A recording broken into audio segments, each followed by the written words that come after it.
I'm going to say take two because you're not going to never see the first video that I did before this one. I'm sitting here and I am procrastinating because I have absolutely no idea. I am overwhelmed. My bookcase collapsed. And I knew it was about to collapse because Bezek, the phone service here in Israel, came out and I had to do wiring.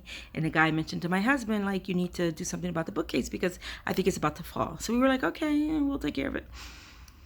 And yesterday in the afternoon, I wanted to move it a bit. And I was like, I'll just move it and then I'll, put some more nails in it. It'll be fine.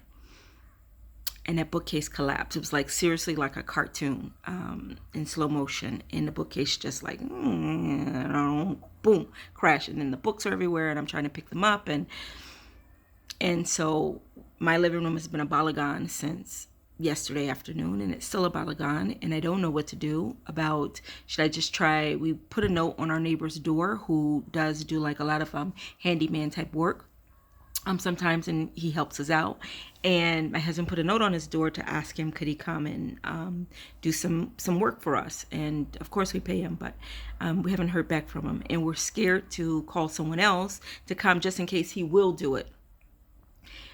So my husband said just give him to this afternoon, and if he doesn't respond or call us or anything, then I'll call a handyman to come in and rebuild this bookcase and work on the doorknobs and put up some shelves. I feel so bad and so nebuch, like, because we are not handy people, like in a sense of like with nails and drills and things. And I asked for a drill kit that I got and for my birthday, and I thought I was going to join a chug, but because of COVID, like there weren't any chugim to learn how to do handy work around the house. It was actually a chug for women to learn how to use a drill, how to fix simple things, do like lots of tikkunim in the house. So that didn't happen. And I just saw that he posted that he's going to have one, but it's in Tel Aviv. And I do not want to travel to Tel Aviv. I'm in Yerushalayim. Actually, it shouldn't be so bad because the train goes there. So what made me decide to do a video after so long? Thank you to the person that messaged me. I really appreciate that. And it just made me realize, like, even though I'm not recording, I'm not uploading, people are still sending me messages, and I really appreciate that.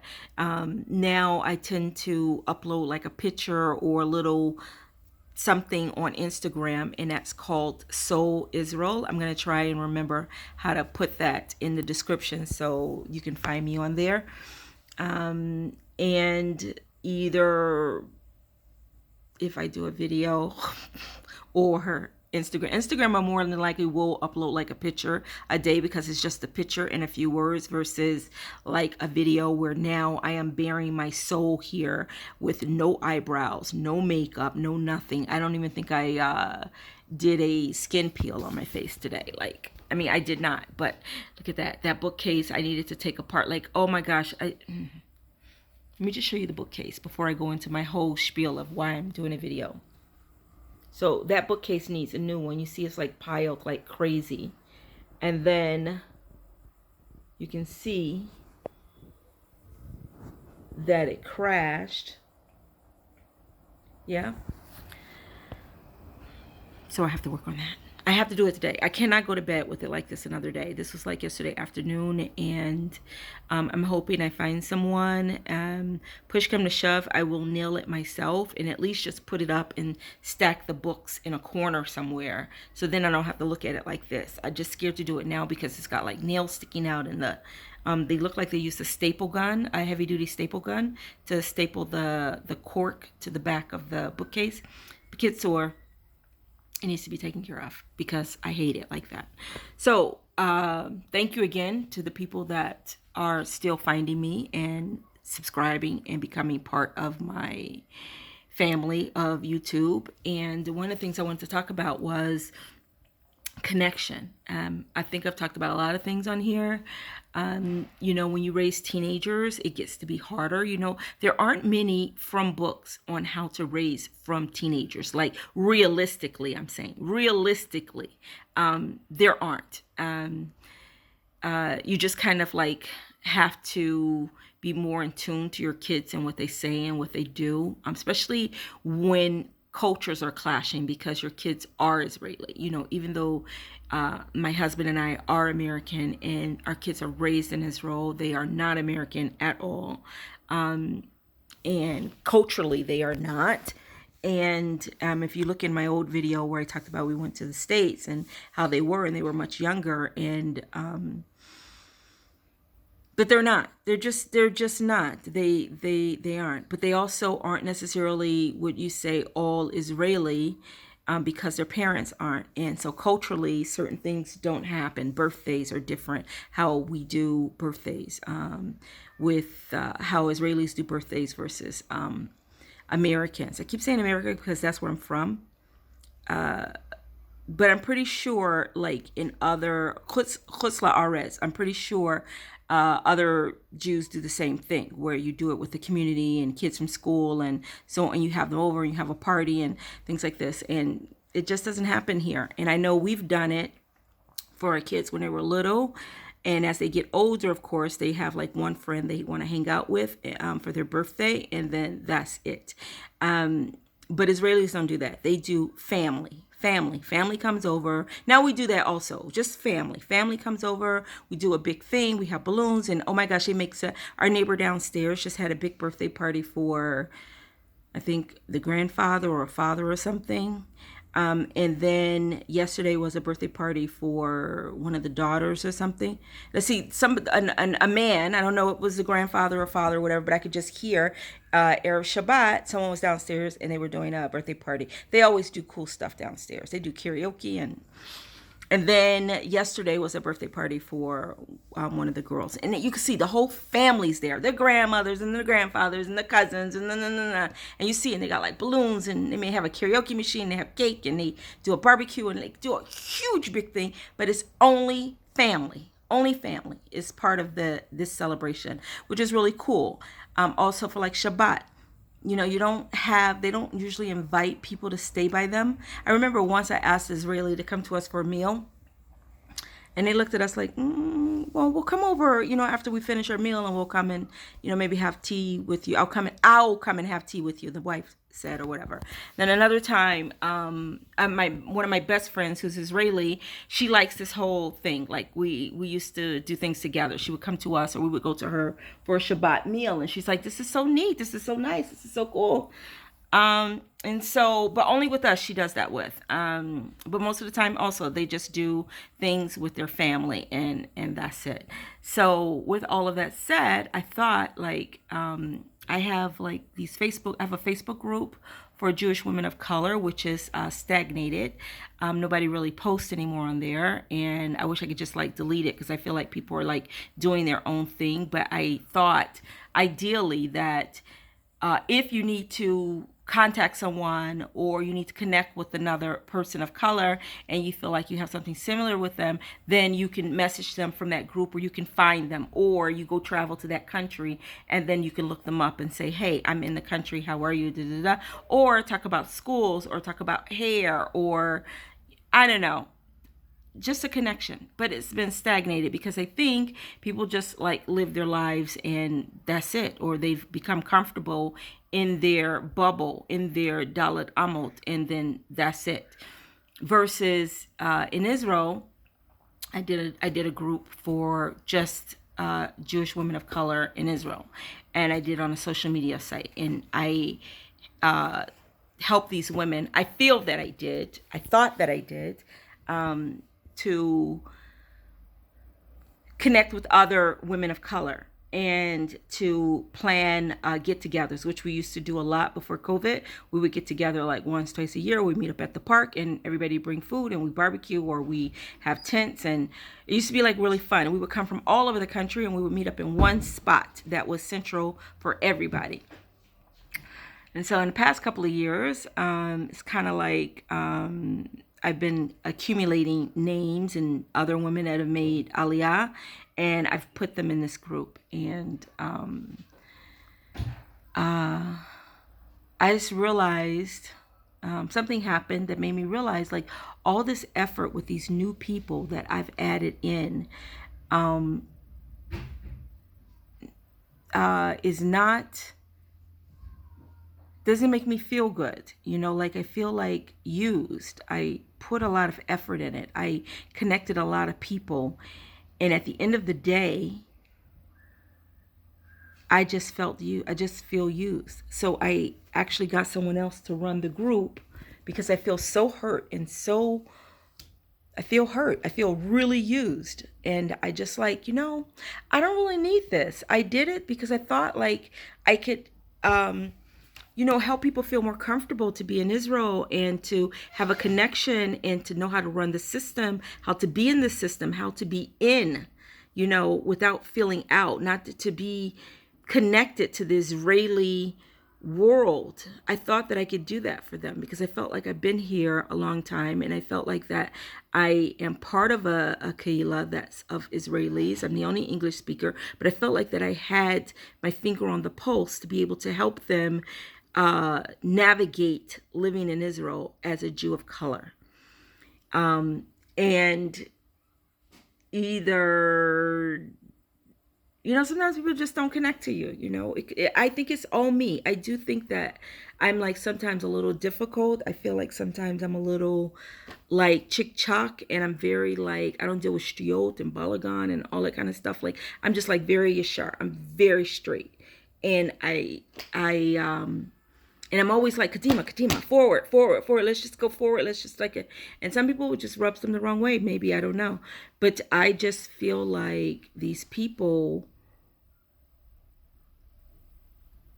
I don't know. But anyway, so I stopped managing this group. I gave it to someone else because I realized I just felt used. I felt like that I put in a lot of effort and no one really cared. And then someone else comes along who does not put in effort of finding these people and bringing them in. They just took what I did and created something else with it. Not something else. Created the same thing, but through their own thing. But from my people, and not my people, Kash v'shalom, they're not my people. They could be whoever they want. But like the work that I put in to find all these people and to connect them and know that they're not alone is already there. The work is already done. The blueprint is set. And the person just takes it and does their own thing. And that's cool too. It's just felt like no one stopped and said, let me talk to Neshama. Let me see how she's doing. Let me see what she thinks about this. Like I don't know, whatever. So I'm just sitting here feeling some kind of way. And so I got out of it because I felt like I was so hurt. And sometimes with hurt becomes anger and frustration, and you don't want to take it out on anybody. And I felt like I need to get out of this. I obviously, no one thinks about what happened. So, and I don't want to like lash out at anybody. So I gave the group to someone else to manage. And I feel bad because that person is a very good friend of mine, very dear. And she didn't realize like I was actually leaving. And I just think it's best. I think that maybe I'm too however I am, and those people are however they are, and they need something else other than me. But on one hand, I think I'm saying this to you guys because I think that when you come to Israel, it's nice to know like, oh, you hear English, so you can, oh, great, they speak English. It'll be easier for me. I can connect to them. Or even better, you see someone of color and then you can hang out with them. It doesn't necessarily mean that you'll connect with them at all. That's not what it means. Like, you think that it'll work, but it doesn't. And I don't know why I didn't think of that, because before I became Jewish, I didn't necessarily connect all the time with people of color. I used to have like such drama and shtuyot, and I and here, not necessarily chas v'shalom, there's shtuyot or drama or whatever. It's just that they don't connect to me, obviously. And I'm tired of always giving out information and giving so much of myself and I get nothing back. And that sounds really petty. I should call this video Neshama is Petty, right? That's what I should say. Petty and with Balagan and with procrastination of the bookcase. The bookcase is procrastination. I'm petty from my video, from my social media group, of leaving it. And yeah, so anyway, that's it. And I'm glad that you guys are still following me and part of it. And with all of that said, raising my kids and trying to connect them in the way that they need to be connected doesn't necessarily mean that they are connected with other Jewish children of color, because their mother is of color, and we are a biracial family, doesn't mean that we will connect, obviously, because that is the case now. And Israelis, I find, again, I can't stop going woo woo about Israelis, because they really are great people, in the sense of like, they're very in your face, of like telling you like it is, and they're very truthful, and they don't deal with striot.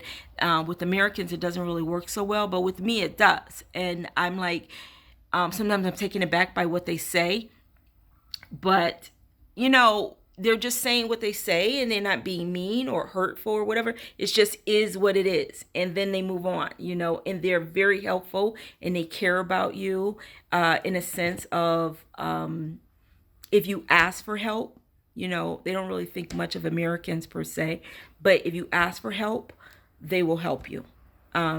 Someone put on Instagram about, he came to Israel and how he was treated terribly, like because he was black. No, it probably wasn't because you were black. It was probably because, one, you're American. Two, you got like a gazillion tattoos all over you.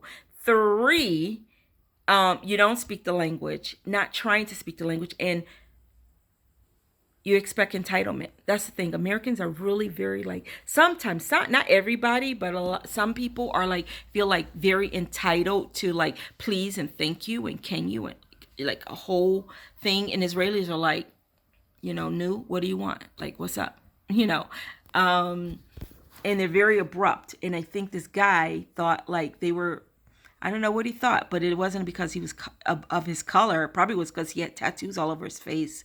And not that Israelis don't walk around with tattoos, I'm not saying that, but he had like all over his face. And he's American, and he's obviously expecting some kind of like certain rapport from Israelis, and Israelis aren't like that. You're a tourist. Right now we're really angry a bit with tourism, because the tourists come here, and well, we haven't had so many, but like the Chutznikim Jews that come to Israel, they buy and then they go away, and then we can't afford anything. So we have that little sense of being upset.